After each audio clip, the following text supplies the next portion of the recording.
Here we're looking at Chipotle Mexican Grill. We are short from this range here. We started seeing continued action to the downside. Not a huge move today, pretty much flat overall, but did go down and was down a couple, maybe a percent or so.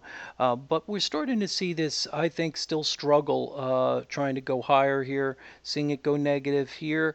And I think the overall markets, as I said, I think they're just way overextended, and I think we're going to really start to position ourselves for the longer term on this potential market. And keep in mind, some people, a lot of times we like to have breakout stocks that are going very fast.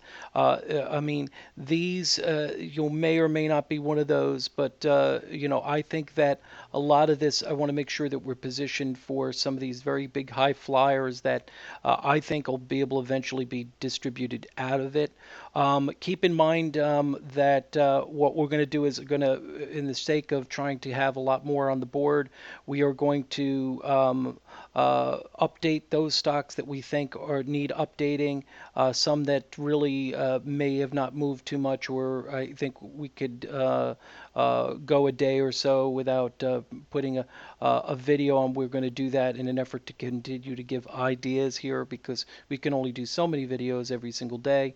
I want to kind of start to make sure that we take advantage of some of where we are in the overall market, which I think is extremely extended here and very due for a corrective action, I think, coming pretty soon.